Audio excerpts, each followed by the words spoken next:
Okay, welcome back, guys. So, what we're going to do now is we're going to install the SELinux management tool. The reason we're installing the SELinux management tool is so that we're able to go in and enable or disable SELinux as we see fit. In Fedora 13, it was installed by default. In Fedora 16, for some reason, it's not installed anymore. I can't remember about 14. That was the last one I worked with a whole lot before 16. So I think it was installed by default in 14 as well. Anyway, so a couple of ways we can go about doing this. But the way we're going to approach it right now is we're going to log in as the administrative user. So we're in VirtualBox, so our home key is our right control button, so we have to go left control, alt, and F2, which will bring us to our TTY2 terminal spot.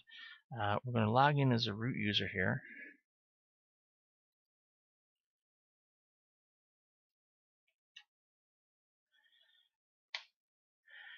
We're going to type password01, capital P. Notice that that it just looks like not much is going to happen here. The command that we'd want to run here would be yum install policy core utils .gui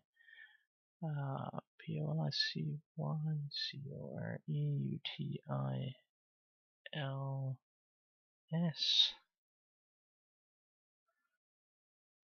See, something didn't look right. Dash GUI. So we're going to do this, and then we're going to wait for the Yellow Dog package manager to go out and check to see if A, I typed this in correctly, and B, if there's actually a package out to call this to install. If there is, it'll prompt me to install it. So as you can see right now, it's found the package, and this is the beautiful part about using yum versus using just a regular RPM file, is it checks all the different dependencies. So I now know these are all different things that I need to get to download and install to be able to run that program. And I just say yes, and I hit enter.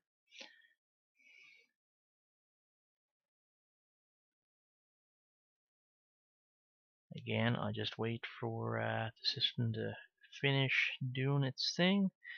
It's asking about my key. I'm going to say yes. This transaction check key is just to make sure that the codes that we've received are haven't been modified since they have been posted up. So it's just sort of an extra security checksum that's put in place.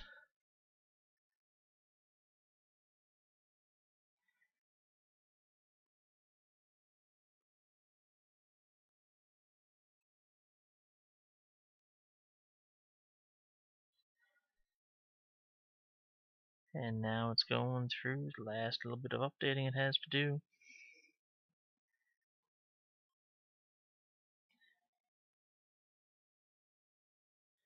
I'd love to be able to tell you exactly how much time this is going to take, but there's no way for me to know for sure. It shouldn't take too long, though.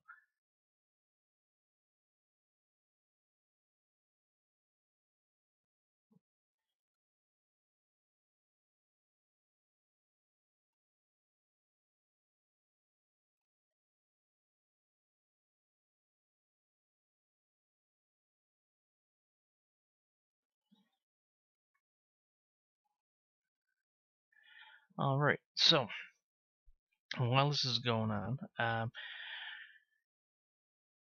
one of the reasons we want to turn SELinux off, much the same way that we wanted to turn off the firewall, like I showed you in the previous example, is that we're doing a lot of work on the system to really get to understand how the system works.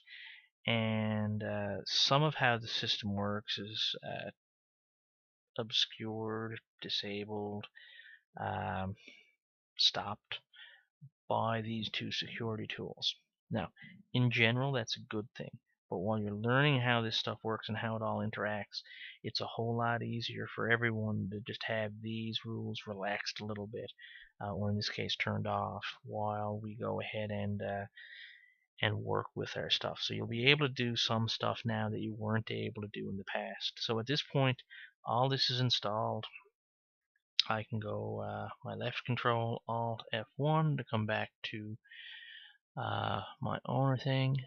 Now, if I go to my application, down to my system tools, I now see my SELinux policy generation tool. I'll click on that.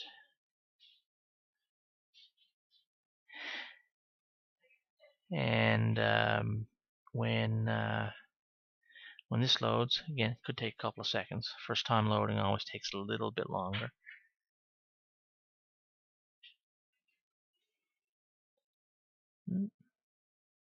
Or it's just not playing nice at all. There we go. Okay, so this gives us our different things that we're able to set up. What we want to do is we want to turn this thing off, and this is just our rule. Hang on now. I went to the wrong spot, guys. I'm sorry. SELinux management, that's what we wanted. The tool I just showed you was the policy management tool. That's how we set rules. We're going to do a lot of that in a later chapter or a later unit as we're working through. But what we want to do here is we actually want to turn this off. So we want to go into other SELinux management. I'm assuming I typed that correctly.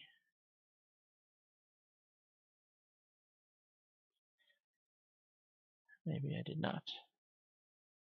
Let's try that again. Other SELinux management.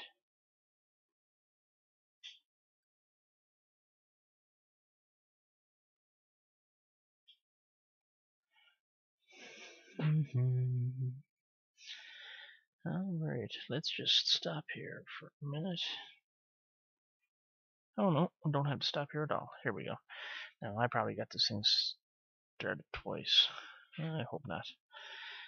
Anyway, at this point, what we're going to do is we're going to go up to the default mode being disabled, and everything else we were not going to have to worry about. This relabel on next reboot is going to be important when we turn this back on later, but for right now, this is fine. This is where I open it the second time. And now I come down to quit. And it should be turned off. We will go back in to ensure that's the case.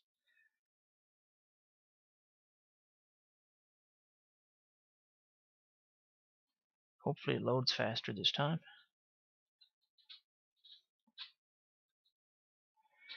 And while we wait for it to load, as I was saying, we turn these things off so we can use the system and kind of see how everything works. It also lets a couple of things slide for us. So in any case, the SELinux we'll spend a lot of time with as we get towards the end of your coursework to turn it back on. And as you can see, SELinux is indeed disabled. So at this point, we're truly good to go. The current enforcing model is permissive, so it's quite happy now anyway. Now, the funny thing is that it's disabled, but it's still technically running. We have to reboot to actually get it to be fully gone. So I'm going to do that now. I'm going to go to shutdown and restart. It's going to ask me for the Edward B user, which the password is Edward B.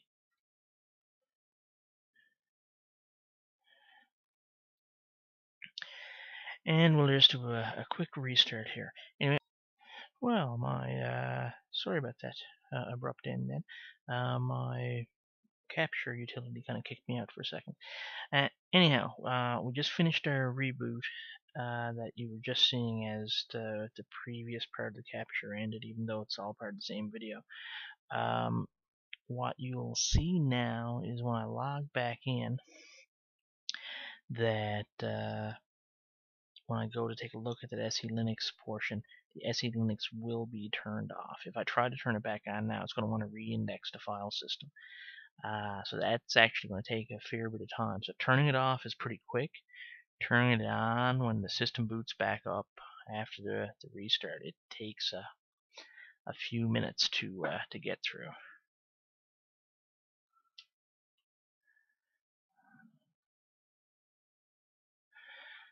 All right.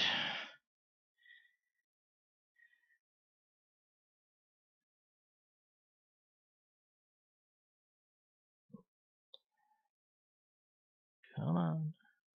Here we go.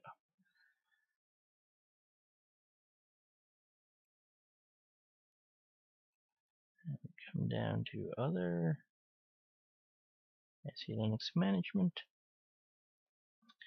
Again, the root password.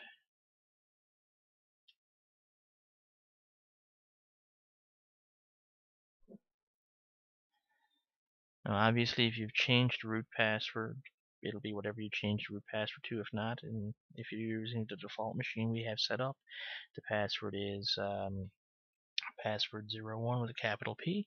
And you can see that it's now disabled and its current enforcing set is to disabled. So until you actually reboot, this doesn't turn itself off. I just needed to let you guys know that. So on that note, we're going to clue this one up. This should give you guys enough to get things going. Make sure that you do this to the machine that I got you guys to download as well.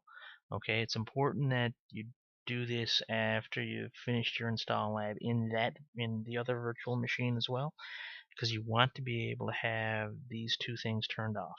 All right, so I'll see you guys soon. Bye for now.